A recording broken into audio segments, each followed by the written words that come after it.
Okay, now let's discuss your internal rate of return. Kung saan ang internal rate of return nyo is ilang percent yung bumalik sa ininvest nyo. Okay? Rate of return sa ininvest nyo sa project kung saan yun ilagay o ininvest yung inyong capital over sa project life. Okay? Or sa kung gaano katagal na mag-e-exist yung project. So usually, ang hinahanap dito sa internal rate of return is hinahanap mo yung discount rate na ano yung discount rate kung saan ang net present value ng project nyo ay mag-zero. Okay? So yung hanapin nyo. So dito, ang usual na nangyayari is that kung yung inyong cash inflow every year, pag sinabing cash inflow, a net cash inflow every year, so nabawas nyo na yung cash inflow minus cash outflow per year, ay pare-parehas every year, yung okay, madaling makuha yung inyong internal rate of return. Pero pag ang annual cash flows nyo are hindi pare-parehas every year, then we have to use a trial error method to find your internal rate of return.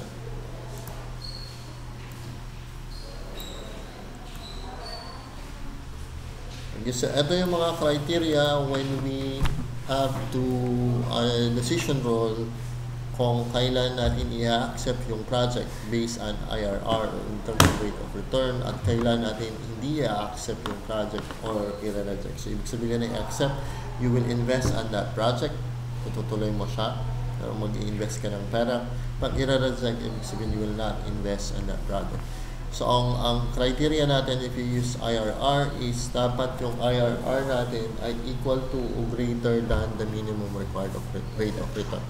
So, yung minimum required rate of return nyo ay yung discount rate na ginamit nyo, which is the cost of capital. It's usually pag ang capital nyo ay ginamit sa kung saan anong i-invest nyo sa project or any income generating project is that kung lahat ng capital nyo inutang, so usually yung minimum required rate of return nyo is magkano ang interest rate per year nung inutang nyo na capital, ilang interest rate. Pero pag magkahalo na may sarili kang pera and may sarili kang pera and then utang, then i-weight mo parehas yung cost ng capital mo ng inyong sariling pera, okay? And then yung time deposit rate, example, yung na-earn mo dapat na kung sariling pera mo yung ginamit mo na capital, magkano sana ang interest na na-earn mo in a time deposit rate, and then the interest rate ng inutang ng portion ng inyong capital. Okay, but we will not discuss that. So usually, ang inire-reject nyo na project ay ang IRR ay mas mababa sa minimum required rate of return, which is your minimum required rate of return is your discount rate na sinet.